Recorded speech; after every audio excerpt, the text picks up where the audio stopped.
कैसे हैं आप लोग। जीएससी लेक्चरर मेंस का एग्ज़ाम आगे पोस्टपोन हो गया। एक हफ्ते पहले नोटिस आ गई, आप सभी को ये जानकारी है। जीएससी लेक्चरर मेंस का जो एग्ज़ाम है उसमें सब्जेक्ट तो है ही, साथ में एसए और हिंदी का भी एक पेपर होना है। एसए और हिंदी के पेपर में कुछ लोगों को जो हिंदी और एसए कभी नहीं पढ़े हैं या बहुत दिन से नहीं पढ़े हैं, कभी नहीं पढ़े तो नहीं कहा जा सकता क्योंकि आपने इंटरमीडिएट तक हिंदी पढ़ी है, हाई स्कूल तक तो निश्चित तौर पर सब लोगों ने बहुत अच्छे से पढ़ा है। उनको दिक्कत इसलिए आ रही है क्योंकि उन्होंने उसको छोड़ने के बाद इंटरमीडिएट के बाद में अगर उन्होंने बायोलॉजी से या मैथमेटिक्स से या किसी भी स्ट्रीम से बीएससी किया, बीकॉम किया, तो उनका टच उससे छूट गया और कोई ऐसे कॉम्पिटिटिव एग्जाम में वो पार्टिसिपेट नहीं कर रहे थे जहां पर एसए और हिंदी पूछी जाती थी। तो उनको सबसे बड़ी समस्या आ रही है कि लिखने में दिक्कत हो रही है। आप लोग जो प्रॉब्लम हमको शेयर करते हैं तो उसमें यही है कि सर लिखने में पेन ही नहीं उठ रही है, तैयारी तो छोड़ दीजिए, सोच ही नहीं पा रहे हैं कि कैसे लिखें। इस वीडियो के अंतर्गत हम एक छोटी सी स्ट्रेटजी डिस्कस करेंगे आपसे कि कैसे आपको तैयार करना चाहिए, कहाँ से आपको पढ़ना चाहिए, कैसे कंटेंट का इस्तेमाल करना चाहिए। और अभी समय बहुत है, इतना समय आपके पास है कि आप अच्छे से उसको कर सकें, अच्छे से तैयार करके लिखने की प्रैक्टिस इस तरीके से आप कर लें कि आपका निश्चित तौर पर उसमें 70% 65% मार्क्स आ जाए। क्योंकि 300 नंबर का जो ऑप्शनल का आपका पेपर है वो तो इम्पॉर्टेंट है ही है, लेकिन आपको फाइनल सिलेक्शन दिलाने में इस पेपर की भी महती भूमिका होगी, इसमें कोई दो राय नहीं है। जब रिजल्ट आएगा तो आप देख लीजिएगा, ये जो फर्स्ट पेपर है इसमें स्कोर बहुत वैरी करेगा और इस पे कट ऑफ मेरिट जो बनेगी तो मेरिट पे बहुत प्रभाव डालेगा ये पेपर। सिलेबस की अगर हम बात करें तो फर्स्ट पेपर 2 सेक्शन में बटा हुआ है।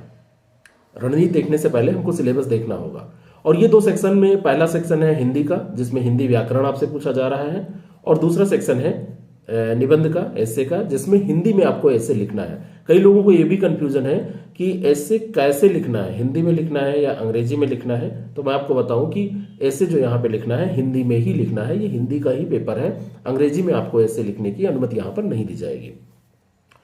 दोनों खंड 50-50 अंक के हैं। पहला खंड जो 50 अंक का है उसमें 2 पोर्शन में इन्होंने बांटा है। उसमें पहला पोर्शन इन्होंने अपठित गद्यांश दिया है और दूसरा जो पोर्शन है उसमें कई टॉपिक इन्होंने दिए हैं और उन टॉपिक्स पे ये प्रश्न आपसे पूछेंगे। अपठित गद्यांश के अंतर्गत 4 प्रश्न ये पूछने की बात कर रहे हैं। अपठित गद्यांश का संक्षेपण, अपठित गद्यांश से ये प्रश्न उत्तर आपसे पूछेंगे, अपठित गद्यांश में रेखांकित अंश ये देंगे, उसकी व्याख्या और फिर शीर्षक। एक ये क्वेश्चन हो गया जो निश्चित तौर पर आपसे पूछा ही जाना है। निश्चित तौर पर मैं इसलिए कह रहा हूं क्योंकि ये क्वेश्चन आपसे पूछा ही जाएगा। बाकी जो सेकंड सेक्शन है, सेकंड सेक्शन यानी कि सेकंड पार्ट है जो फर्स्ट सेक्शन का, उसमें जो टॉपिक दिए हैं अनेकार्थी शब्द है, विलोम शब्द है, पर्यायवाची शब्द है, तद्भव तत्सम है और इसी में क्षेत्रीय देशज विदेशी जो शब्द भंडार है यानी कि शब्द भंडार टॉपिक है, वर्तनी, अर्थबोध, शब्द रूप, संधि, समास, हिंदी वर्णमाला, विराम चिन्ह, शब्द रचना, वाक्य रचना, अर्थबोध करके एक टॉपिक है, मुहावरे एवं लोकोक्तियां जो दिया है टॉपिक, ये भी आपसे पूछा जाएगा क्योंकि यूपी कमीशन का जो भी एग्जाम होता है तो उसमें ये टॉपिक अगर होता है तो आपसे पूछा जाता है और बहुत अच्छे मार्क्स इसमें आते हैं अगर आप प्रैक्टिस करके जाते हैं। और हिंदी क्या एक टॉपिक इसमें है, उत्तर प्रदेश की भाषा और बोलियां और हिंदी भाषा में जो अशुद्धियां होती हैं वो, ये इतना टॉपिक है। अगर इसको सबको आप जोड़ें तो ये एक अच्छा खासा सिलेबस हो जाता है। जिनको लिखना आता है उनको भी पढ़ना पड़ेगा और जिनको लिखना नहीं आता है उनको भी पढ़ना पड़ेगा, क्योंकि जिनको लिखना नहीं आता उन्होंने ये पढ़ा भी नहीं होगा निश्चित तौर पर। अब इसको कैसे तैयार करें। और सेकंड सेक्शन इसका ये हिंदी निबंध का है जो कि 50 नंबर का है। निबंध हिंदी में ही लिखना है क्योंकि स्पेशली आपके सिलेबस में ये दिया हुआ है कि ये हिंदी निबंध, हेडिंग डाल के, तो हिंदी में ही आपको इसको लिखना है। कोई कंफ्यूजन नहीं होना चाहिए कि आपका केमिस्ट्री है, फिजिक्स है, मैथ्स है तो आप अंग्रेजी में निबंध लिख देंगे, ऐसा नहीं है। हिंदी निबंध ही है। निबंध में 6 टॉपिक हैं और 6 टॉपिक जो दिए गए हैं इनमें से आपसे एक निबंध केवल लिखवाया जाएगा और अधिकतम विस्तार 1000 शब्द इसमें दिया गया है। शब्द सीमा जो दी गई है, एक शब्द में कौन सा निबंध होगा, 1000 शब्द, तो 1000 शब्दों में इसको लिखना होगा। और वो 6 टॉपिक हैं, साहित्य एवं संस्कृति, राष्ट्रीय विकास योजनाएं, क्रियान्वयन, राष्ट्रीय अंतर्राष्ट्रीय सामाजिक घटनाएं, समस्याएं और विज्ञान एवं पर्यावरण, प्राकृतिक आपदाएं उनके निवारण, कृषि, उद्योग और व्यापार। ये 6 टॉपिक हैं। इनमें से कोई एक टॉपिक चूज करके आपको 1000 शब्दों में निबंध यहां पर लिखना होगा। अब यहां पर क्या स्ट्रेटेजी आपकी होनी चाहिए, कैसे आपका ये पेपर, इसके लिए देखिए ज्यादा से ज्यादा आपको बहुत चाहिए तो 1 महीने चाहिए, बहुत ज्यादा चाहिए। 15-20 दिन भी आप सही से पढ़ लेंगे तो आपका ये तैयार हो जाएगा। ऐसा नहीं है कि बिल्कुल आप हाथ पांव ढीले कर दें कि अब तो समय नहीं बचा है। 1 महीने में तो बहुत अच्छा तैयार हो जाएगा। 15-20 दिन में भी इसको तैयार किया जा सकता है। पहला जो इसमें खंड है उसका पहला क्वेश्चन अपठित गद्यांश। इसमें कुछ ऐसा नहीं होता है कि आप पहले से तैयार करके जाएंगे वही पूछ लिया जाएगा, लेकिन इसमें निश्चित है कि जो पूछा जाएगा वही पूछा जाएगा। क्या 4 क्वेश्चन है और वही 4 क्वेश्चन आपसे पूछे जाएंगे। 4 क्वेश्चन कौन कौन से? पहला क्वेश्चन है इसमें अपठित गद्यांश का संक्षेपण। संक्षेपण कैसे करना है? 1/3 शब्दों में संक्षेपण किया जाता है। संक्षेपण अपने शब्दों में किया जाता है। संक्षेपण में जितनी संख्या दी हुई है शब्द की, उसका 1/3 शब्द उठा के लिखा भी जाता है। कैसे आएगा? प्रैक्टिस करने से। जो संबंधित प्रश्न है वो पैराग्राफ से पूछे जा रहे हैं तो अपने विचार आपको नहीं देने हैं। पैराग्राफ के विचार जो पैराग्राफ में दिए हुए हैं उन्हीं के आधार पर प्रश्नों के उत्तर देने हैं। रेखांकित अंशों की जो व्याख्या है वो पैराग्राफ में ही है, तो पैराग्राफ के आधार पर ही उसको पढ़ के 2-3 बार आप जब पढ़ेंगे तो पढ़ के जो शीर्षक उसका निकलेगा उसको आपको लिख देना है, जो आपको लगेगा कि इसका शीर्षक होना चाहिए।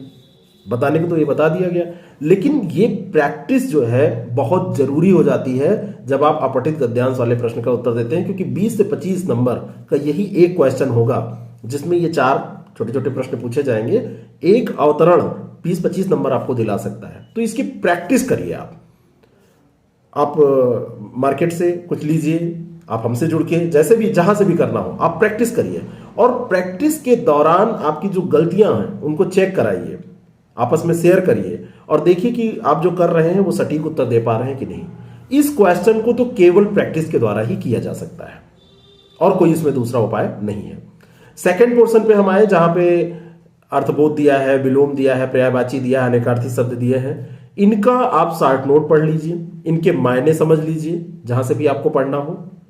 हमारे पास भी इसका कोर्स है, आप उससे जुड़ के भी इसको पढ़ सकते हैं। हर एक टॉपिक पर क्लास है, नोट्स है, उससे आप आसानी से समझ सकते हैं। ज्यादा फालतू उसमें नोट्स नहीं दिया गया है, काम भर का दिया गया है। और उनको भी लिखने की प्रैक्टिस करिए। जैसे आपसे पूछा जाए मान लीजिए वर्तनी शुद्धि, तो वहां पे गलत ना करें आप। वहां पे आपसे समास अगर पूछ लिया जाए कि इसमें समास के प्रकार बताइए, या उसमें कुछ दे के पूछ लिया जाए, संधि विच्छेद पूछ लिया जाए, आपसे पर्यायवाची विलोम पूछ लिया जाए, तो ये रट के आपको जाना पड़ेगा प्रैक्टिस करके। यहां पे भी स्पेलिंग एरर नहीं होना चाहिए, वर्तनी दोष नहीं होना चाहिए। मान लीजिए आपसे वर्तनी पूछी जा रही हो और उसको लिखने में वर्तनी दोष कर दिया आपने, तो समस्या हो जाएगी। इसकी भी प्रैक्टिस करनी होगी। यानी कि रोज आपको 1 महीना, 15 दिन, 20 दिन, जो भी आपने हिंदी के लिए सोच के रखा है उतने दिनों में तैयारी तो आप कर सकते हैं, लेकिन कम से कम 2 घंटे इसकी प्रैक्टिस, रोज पढ़ाई प्रैक्टिस, तब जाके ये आपको आएगा। जैसे मान लीजिए कि यहां पर आपसे पूछ लिया गया विराम चिन्ह के बारे में, तो विराम चिन्ह में एक तो थ्योरी वाला प्रश्न बनेगा। थ्योरी वाले प्रश्न में क्या होगा? थ्योरी वाले प्रश्न में यह होगा कि आपको एक पैराग्राफ दे दिया जाएगा और उसमें बताया जाएगा कि यहां पे उचित जगह पे विराम चिन्ह का प्रयोग करिए, लगाकर दिखाइए। अगर आपने सब सही कर दिया, बिल्कुल मैथमेटिकल नंबर मिलेंगे, फुल के फुल मार्क्स इसमें आ जाएंगे। दूसरा, मान लीजिए कि इसमें आपसे पूछ लिया गया कि विराम चिन्ह के प्रकार बताइए, तो ये थ्योरी वाला प्रश्न हो जाएगा। जो मैंने पहला बताया वो थ्योरी नहीं, वो एप्लीकेशन वाला प्रश्न था। पहला प्रश्न ऐसा भी बन सकता है कि इसमें विराम चिन्ह के प्रकार बताइए, और हर एक विराम चिन्ह के बारे में आपको एक एक लाइन लिखना है, उसमें बताना है। सब विराम चिन्ह को दर्शाने के लिए दिखा दिया गया। ये हुआ थ्योरी वाला प्रश्न। वो जो मैंने पहले बताया वो एप्लीकेशन था कि आपको एक पैराग्राफ दिया गया और कहा गया कि इसमें विराम चिन्ह लगा के दिखाइए, तो आपने लगा दिया तो फुल मार्क्स उसमें मिल जाएंगे। उसमें मार्क्स नहीं कटते हैं। आपसे लोकोक्तियों मुहावरे जो पूछे जाते हैं, लोकोक्तियों मुहावरे में अर्थ आपको याद होना चाहिए। याद कैसे होगा? जब कई बार पढ़ेंगे। और वाक्य प्रयोग थोड़ा सा स्तरीय होना चाहिए, है ना? स्तरीय वाक्य प्रयोग होना चाहिए। आपसे पूछा जा रहा है मुहावरा, मान लीजिए नाच न जाने आंगन टेढ़ा, तो उसका अर्थ लिखिए और उसके अंदर वाक्य प्रयोग कुछ अच्छे से करिए। रामू से आमू से थोड़ा ऊपर निकलिए, क्योंकि आप जिस लेवल पे हैं, ये जरा सा एक बार देखिए कि इसका क्वालिफिकेशन क्या है जो एग्जाम आप देने जा रहे हैं। पीजी क्वालिफिकेशन, यानी कि आप पोस्ट ग्रेजुएशन के बाद ये एग्जाम दे रहे हैं, तो आप में जो उदाहरण देने की क्षमता है वो ऐसी होनी चाहिए जो स्तरीय एग्जाम्पल हो। रामू श्यामू वाला तो बचपन से 7th 8th 6th में 5th में पढ़ते आप चले आ रहे हैं, तो उससे थोड़ा सा ऊपर उठ के जो समसामयिक घटनाएं हैं उस पर उदाहरण होने चाहिए। आपके जो उदाहरण है वो थोड़ा सा करंट अफेयर से रिलेट हो, लेकिन राजनीतिक दृष्टिकोण से ऐसा ना रिलेट कर दिए किसी को बुरा लग जाए, किसी की आइडियोलॉजी को बुरा लग जाए, व्यक्ति विशेष पर टिप्पणी नहीं करना है, ये ध्यान रखना है। ऐसे ही आपसे मान लीजिए कि पूछ लिया जाए संधि के बारे में, तो संधि की थ्योरी भी आपको पता होनी चाहिए, और संधि करने को दे दिया जाए तो आपको वो भी पता होना चाहिए, किस प्रकार की संधि इसमें है ये भी पता होना चाहिए। तो इसकी प्रैक्टिस बहुत इंपॉर्टेंट है। जैसे इसका हमारा एक जो बैच चल रहा है उसमें हम सबसे ज्यादा जोर इसकी प्रैक्टिस पे दे रहे हैं। हर दिन उसमें एक दिन ऐसे और एक दिन इसका प्रैक्टिस हम करा रहे हैं हिंदी वाले पोर्शन का। तो उसमें लोग लिख के शेयर करते हैं, एक दूसरे के आंसर्स को पढ़ते हैं, एक दूसरे से सीखते हैं, जो कमियां होती हैं उनको समझ में आती हैं। और फिर टेस्ट बहुत ज्यादा जरूरी है। टेस्ट जब आपके होते हैं तो आपने जो लिखा उसमें क्या सही लिखा, क्या गलत लिखा, कितने मार्क्स के लायक लिखा, कितना मार्क्स आपका आ सकता है इतना लिखने पे, ये आपको पता हो जाता है। और इस आधार पर आप चीजों को जो कमियां रह गई हैं उनको तैयार कर पाते हैं। तो इस तरीके से स्ट्रेटजी बनाइए। अगली जो जहां तक बात निबंध की है, निबंध में जो 6 टॉपिक दिए हैं इनमें से कम 3 टॉपिक आपको तैयार करने हैं। कम से कम 3 टॉपिक्स पे जितने भी डायमेंशंस बन सकते हैं उन डायमेंशंस को आप तैयार कर लीजिए। और निबंध लेखन की सबसे जो बड़ी बात होती है वो ये होती है कि निबंध आपको टॉपिक से भटक के नहीं लिखना होता है। एक टॉपिक उठाइए और टॉपिक के बारे में सोचिए, जितना कुछ आप सोच सकते हैं उसका स्ट्रक्चर बनाइए और उस सोच को सिस्टमैटिक वे में रखिए। जब सिस्टमैटिक वे में रख लीजिए 10 मिनट 15 मिनट आप इस काम पे खर्च कीजिए और फिर लिखना स्टार्ट करिए। निबंध में ऐसा कुछ नहीं है कि आपको फैक्ट्स भरने हैं। निबंध में ऐसा कुछ नहीं है कि आपको बिल्कुल कहीं से किताब से जैसा लिखा गया था वैसा ही लिखना है। 10 व्यक्तियों से निबंध लिखाया जाएगा, 10 का अलग होगा और 10 पे अच्छे मार्क्स मिल सकते हैं। बात मेरी समझ में आ रही है? निबंध बंधन रहित होता है। आपके विचार, आप जैसा सोच रहे हैं उस टॉपिक पे थोड़ा सा एनालिटिकल अप्रोच, फिर उसमें सकारात्मक बातें, कुछ सुझाव, कुछ उपाय, जो सरकारी नीतियां हैं अगर उस पर कुछ आप लिख रहे हैं तो उनके बारे में कुछ चीजें ऐसा कि इसमें ये कमियां हैं, ये सुझाव आप दे दीजिए, है ना। मान लीजिए कोई स्कीम के बारे में आप लिख रहे हैं तो आप ऐसा तो कह नहीं सकते कि स्कीम बिल्कुल बेकार है। कुछ कमियां हो सकती हैं क्योंकि कोई चीज जो है वो परफेक्ट नहीं होती है। कई बार इंप्लीमेंटेशन में कमियां रह जाती हैं। कई बार ऐसा होता है कि चीजें जो है वो इनिशिएट करने से पहले ही उसमें कुछ चीजें समझ में आ जाती हैं आपको, कुछ इनिशिएट करने के बाद में समझ में आती हैं। तो जिस स्तर पर जो कमियां हैं उनको दूर करने का सुझाव आप दे दीजिए। अगर आप किसी समस्या का समाधान नहीं है तो खुद में आप एक समस्या होते हैं। तो आप मान लीजिए कोई टॉपिक दिया गया और उस पर आपने ऐसे मतलब तर्क तीखे क्रांतिकारी विचार रख दिए कि ये तो बिल्कुल सब बेकार योजना है, कोई योजना है सरकारी और ये सब बिल्कुल बेकार है, इसमें तो सब बेईमानी हो जाती है। ऐसा नहीं, आप भी उस सरकारी सिस्टम में शामिल होने जा रहे हैं, है ना। तो अगर आप सरकारी सिस्टम में शामिल होने जा रहे हैं तो आपको उनसे रूबरू होना पड़ेगा। आपको भी उन चीजों को समझना होगा और उसे सॉर्ट आउट करने की कोशिश करनी होगी। तो जो आपके पसंदीदा इसमें टॉपिक्स हैं, मान लीजिए कि आप साइंस की स्टूडेंट है तो विज्ञान और पर्यावरण आप चुन सकते हैं। आपका अगर कुछ आर्ट का बैकग्राउंड है तो आप सामाजिक मुद्दे पर लिख सकते हैं, साहित्यिक मुद्दे पर लिख सकते, जो साहित्य और संस्कृति पर है उस पर लिख सकते हैं। आपदाओं पे सब लोग लिख सकते हैं। और इसी तरीके एग्रीकल्चर का जो टॉपिक है तो आप अपने टॉपिक इसमें चूज कर लीजिए और उस पर लिख के प्रैक्टिस करिए। कम से कम 15-20 निबंध इंपॉर्टेंट छाटिए और उसमें प्रैक्टिस कर डालिए कि ये ऐसे हम इसको लिखेंगे। कहने का मतलब स्ट्रक्चराइज कर डालिए, क्या क्या आपको लिखना है ये पता होना चाहिए। एग्जामिनेशन हॉल में स्ट्रक्चर जब आप बनाइए तो आपको याद आए कि हाँ आपने घर पे ये प्रैक्टिस की थी, ऐसा निबंध आपने मिलता जुलता लिखा था। तो निबंध में भी आपके 70% मार्क्स आराम से आ जाएंगे। 50 में 35 का टारगेट इसमें होना चाहिए। कुछ लोगों के 40 भी आएंगे, ऐसा नहीं है, लेकिन 30 से 35 के बीच में अच्छे नंबर होंगे, अच्छे मार्क्स होंगे। तो ये स्ट्रेटजी आपको करनी है। तो टोटल डिपेंड करता है प्रैक्टिस पे। आप लोग जब फोन करते हैं, मैसेज करते हैं और पूछते हैं 2 मिनट में कि सर कैसे तैयार करें, तो मुश्किल होता है ये। इसीलिए मैं आया लाइव, मतलब इस वीडियो में लाइव, क्या ये आपको रिकॉर्ड होने के बाद मिल रहा है, लेकिन इसमें यही है कि आपको मैं कुछ बता सका।